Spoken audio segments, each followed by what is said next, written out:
Hello friends, welcome back to my channel. তো আজকে আমি আপনাদের মূলো গাছ লাগানোর প্রথম শুরু থেকে এবং হারভেস্টিং পর্যন্ত দেখাবো। তো দেখুন, মূলো বীজ লাগানোর এটা 1 সপ্তাহ পর এর ছবি। তো আমি 4-5 ইঞ্চি ছাড়া ছাড়া মূলো গাছ বীজগুলো আমি বপন করেছিলাম। তাও কিছু কিছু চারা, একটা দুটো বীজ হয়তো একসাথে পড়ে গেছে। তো সেই চারাগুলো আমি সরিয়ে নেব, সুস্থ গাছ একটি দেখে বাকিটা আমি ওখান থেকে তুলে নেব। তো এইভাবে আমি একটি একটি করেই গাছ রাখবো এবং সেগুলো সোজা করে দাঁড় করিয়ে দেব। তো দেখুন, আমি এইভাবে একটি গাছের পাশ থেকে আর একটি গাছ তুলে সরিয়ে নিচ্ছি। এগুলো আমি আরও ফাঁকা কোনো জায়গায় লাগিয়ে দেবো। তো গায়ে গায়ে একসাথে যদি থাকে তাহলে মূলো কিন্তু গঠন হবে না।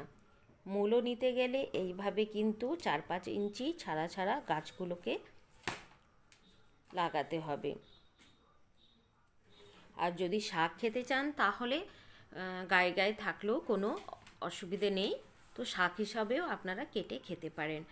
যদি এগুলো আমার সাদা মূলো, তো আমি এগুলো থেকে মূলো নিতে চাই, সেই জন্য আমি 4-5 ইঞ্চি ছাড়া ছাড়া একটি মাত্র করে গাছ রাখছি। তো দেখুন কেমন আমি সব ছোট ছোট চারাগুলো সাইড থেকে তুলে পরিষ্কার করে দিচ্ছি। তো দেখুন, এইভাবে আমি ফাঁকা ফাঁকা করে রেখেছি এবং যেসব জায়গাগুলো ফাঁকা জায়গা পড়েছিল সেগুলোর মধ্যে বাকি চারাগুলো আমি লাগিয়ে দিয়েছি।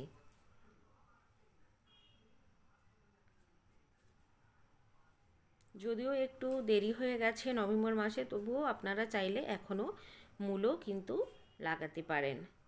তো এটি একটি ফলের প্লাস্টিকের যে ট্রেগুলো হয়, তো তার মধ্যেও আমি ওই একইভাবে ওর গায়ের কাছ থেকে ছোট চারাগুলো তুলে নিয়ে ফাঁকা ফাঁকা করে লাগিয়ে দিয়েছি। তো আরও কিছুদিন পর দেখুন গাছগুলো অনেকটা বেড়ে গেছে।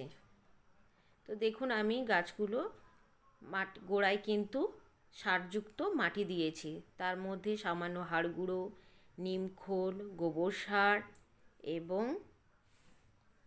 কিছুটা ফাঙ্গিসাইড এবং শিংকুচি, এরকমই একটি জৈব সারযুক্ত মাটি গাছের গোড়ায় দিয়ে গাছগুলো সোজা করে দাঁড় করিয়ে দিয়েছি। দেখুন, ছোটো ছোটো মূলো কিন্তু ধরে এসেছে।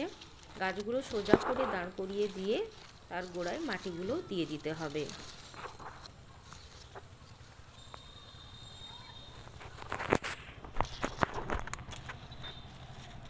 ওই একইভাবে আমি পরের ট্রের মধ্যে যে মূলো গাছগুলো লাগিয়েছি সেখানেও এই সারযুক্ত মাটি আমি দিয়ে দিলাম।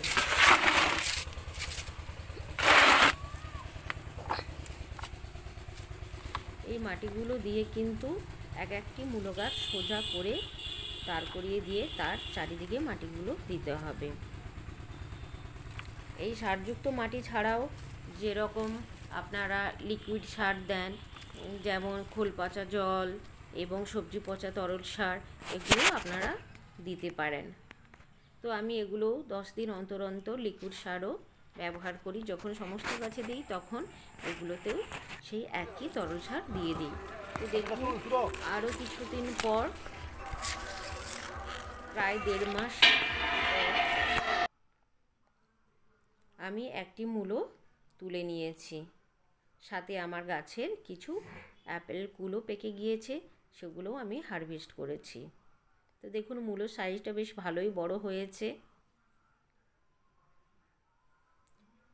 তো আজকে আরও একদিন আমি বেশ কিছু হারভেস্টিং করব, সাথে কিছু মূলও তুলে নেব। এগুলো আমার গ্রাসপি, এগুলো রয়েছে আমার ছোলা শাক। তো আজ আমি ছোলা শাক হারভেস্ট করব এবং এগুলো আমার পেঁয়াজ হয়েছে, কিছু ফুলকপি আমি হারভেস্ট করে নেব, কারণ এগুলো আমি সেপ্টেম্বর মাসে লাগিয়েছিলাম। দেখুন, এখানে আমার 7টা থেকে 8টা ফুলকপি খাওয়া হয়ে গেছে, আরও 2টি হারভেস্টের মতো হয়ে গেছে। কিছু ঢ্যাঁড়স হারভেস্ট করব, সাথে মূলো হারভেস্ট করব। তো এখন প্রায় 2 মাস। তো মূলোগুলো দেখুন এগুলো লম্বায় একটু কম হয়েছে কিন্তু সাইজে বেশ ভালোই মোটা হয়েছে। তো এখানেও বেশ কিছু মূলো রয়েছে, হারভেস্টের মতো সাইজ হয়ে গিয়েছে।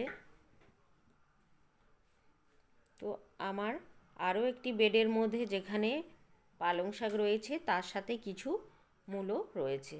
তো সেখান থেকে আমি আরও একটি মূলো হারভেস্ট করলাম। দেখুন এটাও সাইজে লম্বায় একটু ছোট কিন্তু বেশ ভালোই মোটা হয়েছে। সাথে কিছু লাউ শাক আমি কেটে নিয়েছি এবং আমি কিছু ছোলা শাক কেটে নেব।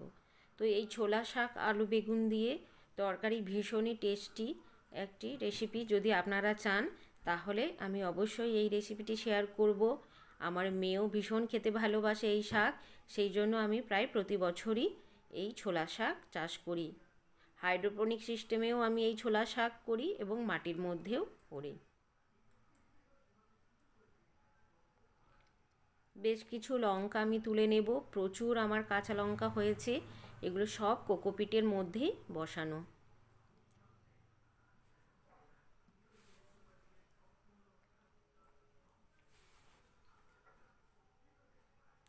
তো এইভাবে জৈবভাবে আপনারা নিজেদের ছাদ বাগানের মধ্যে কি উঠোনের মধ্যে খুব সহজেই বস্তার মধ্যে পেঁয়াজ, ফুলকপি, আলু, মূলো এগুলো চাষ করতে পারেন। তো দেখুন আমি দুটো ফুলকপি আজ হারভেস্ট করে নিচ্ছি। এর আগেও বেশ কিছু ফুলকপি আমার খাওয়া হয়ে গিয়েছে। সাইজে একটু ছোট কিন্তু ভীষণই টেস্টি এই ফুলকপিগুলো।